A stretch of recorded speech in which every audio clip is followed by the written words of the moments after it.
पट खोला, विग्रह के दर्शन किया, कहा प्रभु सच में आप मेरे साथ रहे और आनंद। भक्ति और बढ़े, भक्ति और बढ़े।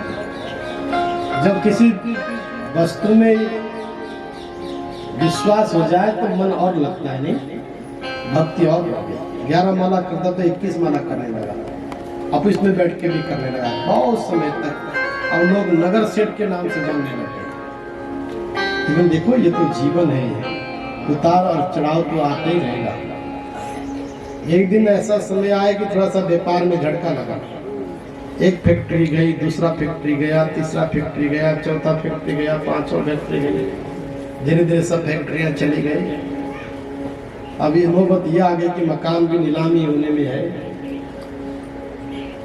लेकिन कोई गम नहीं है। क्यों गम नहीं है? कि उसका आधार परमात्मा से जुड़ा हुआ है, गोविंद से जुड़ा हुआ है। मेरा आराध्य है, मैं यहीं से ये ईट पत्थर यहीं से कमाया है, फिर कमा लूंगा क्या? परिस्थिति ऐसी आई कि बच्चे भी घर छोड़ के चले गए, पत्नी भी चली गई, सारी सखाएं संबंधियों ने नाता तोड़ दिया। लेकिन अब कोई बात, कोई गम नहीं, लेस मात्र भी कोई मुखमंडल में कोई उदासीनता नहीं। लेकिन एक दिन फिर सुबह उठकर जब घूमने जा रहा था, और घूमते घूमते घूमते जैसे जा रहा था, देखा अचानक नजर गए तो वहां 2 पग थे। क्या? 2 पग गायब हो गए। उस दिन सोचा क्या बात है, भगवान ने तो कहा था कि मेरे साथ साथ रहूंगा, साथ साथ रहता हूं। आज तो केवल 2 ही पग है। जब मेरे साथ पहले भगवान ने कहा था कि देख मैं तेरे साथ हूं, तो 4 पग थे, 2 पग मेरे परमात्मा के, मेरे इष्ट के। लेकिन आज तो 2 ही पग है। लगता है कि आज मेरी परिस्थिति ऐसी आई कि मेरे परमात्मा ने मुझे छोड़ दिया, लगता है आज बहुत टूट गया। घर में आया, स्नान किया, मंदिर के पट खोले, कहा प्रभु मेरा सर्वस्व चला गया, मुझे कोई तकलीफ नहीं है। सब चला गया, मुझे कोई तकलीफ नहीं। ये मेरे द्वारा ही निर्माण था, मेरे द्वारा ही कमाया था, सब चला गया, मुझे कोई आपत्ति नहीं है।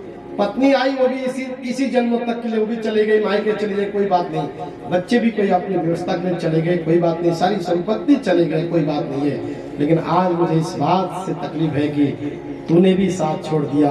मैंने सच सुना था, सुर नर मुनि सब की या रीति, स्वार्थ लागे ग्रह सब प्रीति। मेरे से क्या स्वार्थ था प्रभु तेरा, तो तूने मुझे इस घड़ी में छोड़ दिया। जो दुनिया ने साथ छोड़ दी समझ में आता है, लेकिन जो मेरा आराध्य है, मेरा इष्ट है, मेरा परमात्मा है, जिसके लिए मैं कभी भी अपने को अधूरा नहीं समझता था, लेकिन आज उसने भी मुझे अधूरा कर दिया है। साथ छोड़ के गया, क्या बात है। और टूट गया, हार गया, बहुत तकलीफ हुई। रात्रि में फिर भगवान जी उसके सिराने पे आए, सपने में फिर कार्य पकड़े। तो पागल है, अभी भी नहीं समझ पाया। सारी दुनिया, सारी साथ तेरे सारे परिजन कुटुंब तेरे साथ था, तो मैं तेरे साथ साथ चल रहा था। तो सुनो, सारा कुटुंब, सारा परिवार तेरे साथ था, तो मैं तेरे साथ चल रहा था। सारी दुनिया ने तुझे साथ छोड़ दिया, तो अब मैंने तेरे को अपनी गोदी में बैठा लिया। वो जो पग देख रहा है वो मेरे थे, तेरे पग तो मेरे गोदी में थे। तो किसकी बात करता है? वो परमात्मा है। याद रखना, जब भगवान को तुम चाहते हो, भगवान से प्रीति हो जाए, भगवान से प्रेम हो जाए, भगवान से लगन हो जाए, भगवान के बनो, तो ध्यान रखना हर परिस्थितियों में भगवान हमारा साथ तो नहीं छोड़ता, परमात्मा हमारा साथ नहीं छोड़ता। संसार की क्या बात करें, संसार तो परमात्मा का किया हुआ, उत्पन्न किया हुआ स्वराट है, विराट है, दिव्य है, भव्य है, ये सब परमात्मा का है। पहले भी सत्य था, मध्य में भी सत्य है, अंत में भी सत्य है। ये तो सत्यम परम धीमहि का सत्य ही परमात्मा, ध्यान रखना, सत्य ही धर्म है। हम धर्म परमात्मा, देखो मैंने कल भी धर्म के बारे में बोला था, जो धर्मनिष्ठ, धर्म प्राण, धर्म में निहित होते हैं, धर्म ही परमात्मा है। और जो धर्म में निष्ठा रखता है, धर्म दूसरा देखो, धर्म के बराबर सत्य कोई वस्तु नहीं हो सकती है। कहते ना कोई बात कोई बोल दे, कहते हैं धर्म छोड़ दिया उसने, बोलते हैं ना, अरे धर्म मत छोड़, बोलते हैं ना, धर्म न सत्य समाना, सत्य के बराबर धर्म के बराबर सत्य, सत्य के बराबर धर्म दूसरी कोई वस्तु नहीं हो सकती है। आगम निगम पुराण बखाना, ये पुराण वेद निगम और वेद पुराण शास्त्र उपनिषद सब यही कहते हैं। तो धर्म परायण व्यक्ति होता है जो सत्य का आचरण करता है, परमात्मा उसको कभी भी किसी प्रकार की भी कमी नहीं आने देती। परमात्मा ने इसलिए इसकी रचना की है, इसलिए वंदना करो, बार बार अपने घर में गोविंद की प्रणाम वंदना करो, कृष्ण की वंदना करो, शिव की वंदना करो, राम की वंदना करो। बस अपने जीवन में आधा घंटा समय निकाल लो, घर में अपने सुंदर ठाकुर बाड़ी सजाओ, वहाँ अपने गोविंद को विद्यमान करो, शालिग्राम जी को रख लो, नर्मदेश्वर को रख लो, पुष्प चढ़ाओ, चावल चढ़ाओ, अक्षता चढ़ाओ, दूध चढ़ाओ, दीप चढ़ाओ, दीप लगाओ, फिर यथाशक्ति जो भोग है भोग लगाओ, फिर वंदना करो कि प्रभु तूने कितनी कृपा की है। कहीं जाते हो देखते सुंदर पुष्प मिल जाए, पुष्प लाकर तोड़कर भगवान को चढ़ाओ, कहीं मंदिर सामने जा रहे हो, कोई मंदिर दिख रहा है, सिर झुकाओ, वंदना करो, परमात्मा से प्रार्थना करो। और तुम्हारे पास जो पदार्थ है, देखो भगवान के द्वार में, गुरु के धाम में या कोई पीठ पे खाली हाथ नहीं जाना चाहिए। लेकिन भगवान कहता है कि तेरा पदार्थ नहीं, पुष्पम पत्रम फलम तो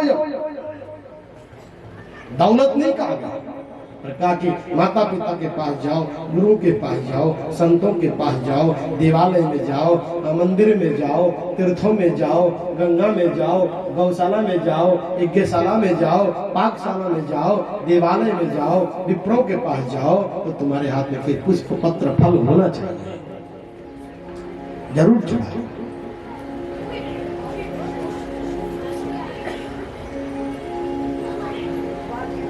पुष्पम पत्रम फलम तोयम, पुष्प माने पुष्प, पत्र माने यदि पुष्प नहीं तो पत्ते तोड़ लो, फल हो नहीं, जल तो माने जल, यथाशक्ति दक्षिणा है, ठीक है, नहीं है चावल, घर से चावल तो होंगे, थोड़ी सी चावल लेके जाओ, कोई फूल है फूल लेके जाओ, कोई पत्ता है पत्ता लेके जाओ, हो सके कोई फल लेके जाओ, हो सके कोई द्रव्य रखो, 1 रुपया 5 रुपया द्रव्य रख लो और वंदना करोगी प्रभु, सब कुछ तेरा ही दिया हुआ है। और यदि वो भी संभव नहीं है तो सुमन, सुमन सुंदर, ध्यान रखना, नमन माने मन, सुंदर मन रूपी पुष्प भगवान को अर्पण कर दो।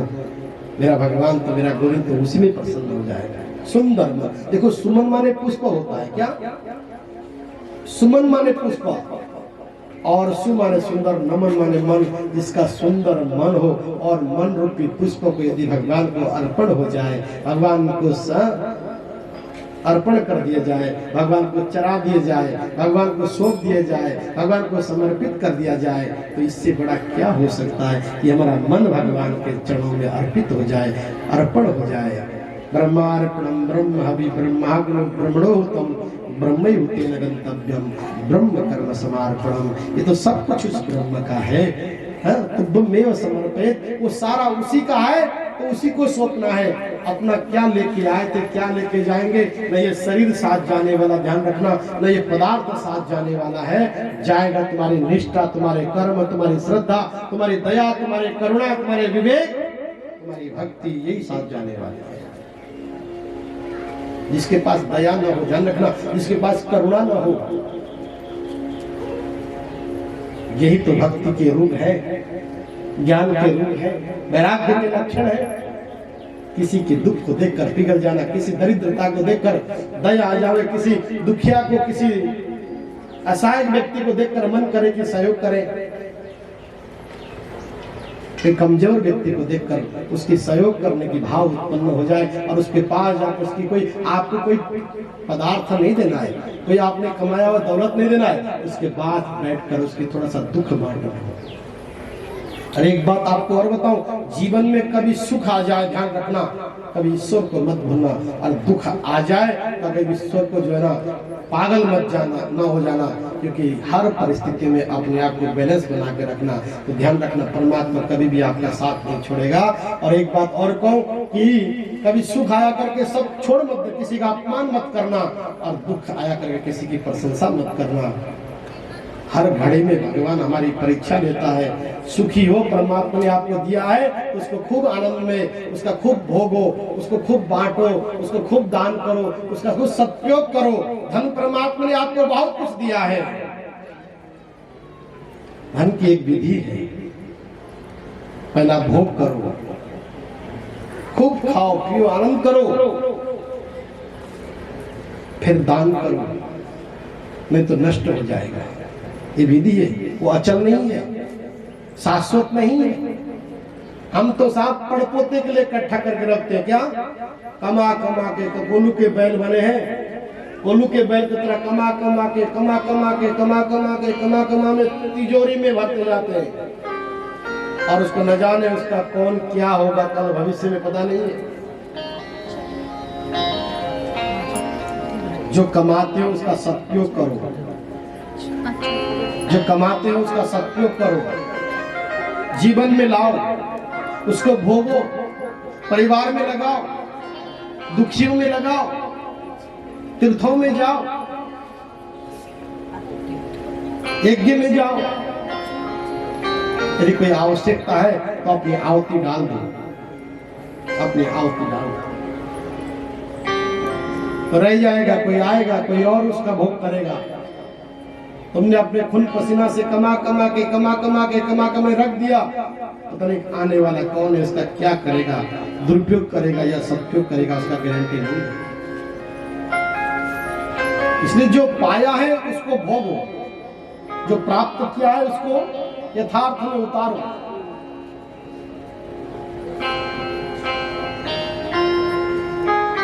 यही भागवत जी कहते हैं, भागवत जी का सार हमारे शास्त्रों में बहुत सुंदर सुंदर। मिथ्या जैसा कोई पाप, ध्यान रखना, सत्य जैसा कोई पुण्य नहीं, सत्य जैसा कोई धर्म नहीं, और मिथ्या जैसा कोई पाप नहीं। मिथ्या बोलना, किसी की आत्मा को ठेस पहुंचाना, किसी के हिस्सा को दबा लेना, किसी के अधिकार को दबा लेना, किसी की निंदा कर लेना, किसी की चुगली कर लेना, किसी के बारे में, इससे बड़ा कोई पाप नहीं है। अगर पाप से बचना चाहते हो तो इन सब से उठ जाओ, ऊपर उठो। और जब ऊपर उठकर क्या पड़ा है संसार में, छोटी सी जिंदगी परमात्मा ने दिया, उसमें आपने अपने खो जाओ, बसा लो नारायण को, गोविंद को अपने हृदय में, उसी में लगे जाओ। हम तो ठाकुर जी का भजन तब करें, ठाकुर जी की चर्चा तब करें, ठाकुर जी का श्रृंगार तब करें जब हमें अपने दूसरों की चर्चा से फुर्सत हो। नहीं, चार जहां इकट्ठे हो जाते हैं वो सब हम और पाप की गठरी बांध रहे हैं और कुआं खोद रहे हैं।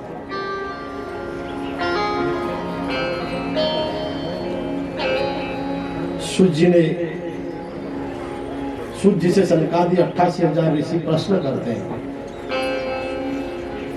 88,000 नैमिषेश उत्तम आसन में नैमिषारण्य गए हो कभी?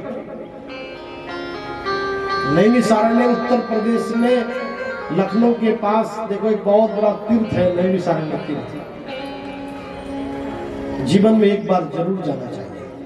परमात्मा ने यदि व्यवस्था बनाई है, परमात्मा ने दिया है, हाथ पर ठीक है, 2 पैसा कमाया है, पूंजी जमा है, एक बार जरूर जाना, तीर्थों में जरूर जाना चाहिए।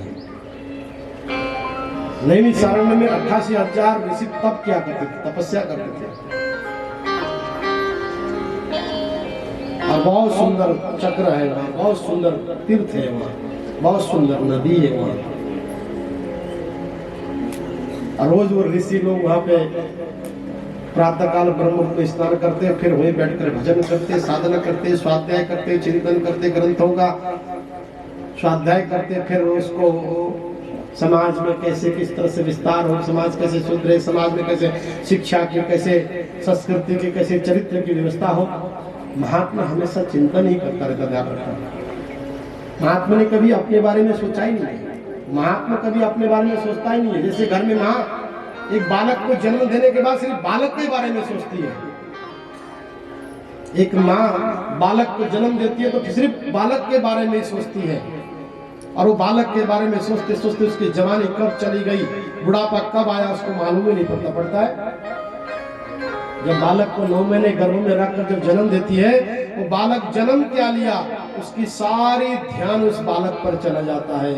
वो खाई नहीं खाई, रो रही है, सो रही है, उठ रही है, बैठ रही है, उसको कोई कहीं का कोई दुनिया पता नहीं है। बस उस बालक के पीछे पूरी अपना जीवन लगा देती है।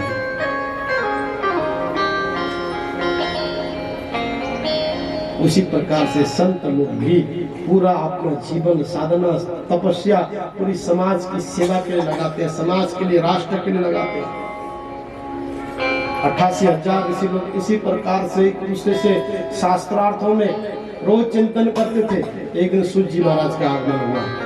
बोलो सूत जी महाराज की जय। और सूत जी छोटे से अवस्था के 20 वर्ष की आयु है, और वह 10-10 हजार वर्ष के ऋषिगण वो साधनाएं कर रहे थे। वो 20 वर्ष के सूत जी महाराज को आते हुए देखकर सारे 88,000 ऋषि लोग खड़े हो गए, उठ गए। देखो ये विद्या है, साधना है। आयु से बड़ा हो सकता है आयु से बड़ा हो सकता है, उसका बंधन है, लेकिन ज्ञान से वृद्ध नहीं, तप से वृद्ध, साधना से वृद्ध कोई हमारे पास आ जाए वो वंदनीय है, पूजनीय है, क्योंकि वो ज्ञान का अधिष्ठाता है। 88,000 ऋषियों ने, जिनकी आयु 1,000 से लेकर 10,000 वर्ष की आयु थी, वो 20 वर्ष के बालक सूत जी महाराज का वंदन करते हैं, प्रणाम, खड़े होकर प्रणाम करते हैं सूत जी महाराज को। आइए महाभागा, आइए मुनिवर। लेकिन सूत जी महाराज ने कहा, अरे मैं तो किशोर हूँ, छोटे से आयु का हूँ, और 20 वर्ष की आयु है, आपकी दाढ़ी सफेद हो गई है, 10-10 हजार वर्ष की आयु है, आप मेरी वंदना क्यों कर रहे हैं, इतना सम्मान क्यों दे रहे हैं? तो सनकादिक ऋषि बोलते हैं, महाराज हम आपको, आपकी सम्मान नहीं कर रहे हैं, आपके उस ज्ञान को, आपके उसकी तप को, आपकी उस साधना को हम सम्मान कर रहे हैं। हमें आपकी आवश्यकता करो। उनको आसन दिया और विनम्र होकर प्रार्थना किया कि महाराज इस मृत्यु लोक में,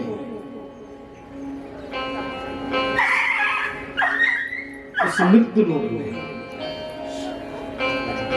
बहुत दुख है। इस कलयुग के कारण बहुत लोग अधर्मी हो गए, बहुत लोग पाखंडी हो गए। इस कलिकाल में, कलियुग में मनुष्य किस प्रकार से अपने जीवन को परमात्मा की ओर ले जाएगा, किस प्रकार से अपने आत्मा को परमात्मा में मिलाएगा, किस प्रकार से जीवन जिएगा, कृपया हम ये आपसे जानना चाहता है। 88,000 ऋषियों ने सुनक जी महाराज से, सूत जी महाराज से प्रश्न किया। सूत जी महाराज ने सारा वर्णन करना प्रारंभ किया। पहले तो 6 प्रश्न पूछे, फिर कई प्रश्नों का सूत जी महाराज उत्तर देते गए। उत्तर देते देते देते देते शास्त्र चर्चा हुआ, 24 अवतारों का चर्चा हुआ। आपको मालूम है 24 अवतार कौन कौन है? मैंने कल बताया था कि 4 वेद, 6 शास्त्र, 18 पुराण, 108 उपनिषद है, और हमारे 24 अवतार भगवान कौन है मालूम है? हम हिंदू हैं, हम सनातनी हैं, हमें ये मालूम होना चाहिए कि हमारे ग्रंथ कितने हैं। है? मैंने कल बताया था ना, 4 वेद, ऋग्वेद, यजुर्वेद, सामवेद, अथर्ववेद, 18 पुराण। 18 पुराण मालूम है ना? गणेश पुराण, देवी पुराण, भागवत, पद्म पुराण, कूर्म पुराण, शिव पुराण, ये 18 पुराण है। गणेश पुराण 18 पुराण है। सबके अलग अलग लिखने वाले एक वेद व्यास जी है, और 6 शास्त्र है, 18 पुराण है, 108 उपनिषद है, और हमारे भगवान के 24 अवतार है। 24 अवतार है। सनक, सनंदन, सनातन, शरद कुमार, ये पहला अवतार है। दूसरा अवतार है ब्रहा अवतार, संत नारद अवतार, नर और नारायण अवतार। नर और नारायण भगवान ने देखो एक ही बार में नर और नारायण बनकर भी आए। कपिल देव जी के अवतार, दत्तात्रेय जी के अवतार, एक ही भगवान के अवतार, ऋषभ जी भगवान के अवतार, पृथ्वी जी के अवतार, मत्स्य अवतार, कच्छप अवतार, धन्वंतरी अवतार और मोहिनी अवतार। जो समुद्र मंथन हुआ था ना, तो वहाँ इस सुंदर स्त्री बनकर, मोहिनी बनकर भगवान प्रकट। देखो भगवान की लीला देखो, भगवान सृष्टि को बचाने के लिए वो स्त्री भी बनकर आया। साक्षात परमपिता परमात्मा ब्रह्म संसार को, इस सृष्टि को बचाने के लिए, क्योंकि वहाँ हलाल जब पैदा हुआ और देव और उस हलाल को ग्रहण करने के लिए भगवान शिव की आराधना की और शिव उस हलाल को पीकर नीलकंठ कहलाए। और उसके बाद जब दानव वहाँ से अमृत पैदा हुआ, तो दानवों से अमृत बचाने के लिए भगवान ने मोहिनी का रूप धारण करके आए और मोहिनी बनकर दानवों को मदिरा पिलाया और देवताओं को अमृत पिलाकर वो अमृत लेके जब जा रहे थे स्वर्ग की ओर, तो 4 जगह में अमृत के छींटे पड़ गए। उसी 4 जगह में एक महाकुंभ मेला लगता है, मालूम है ना।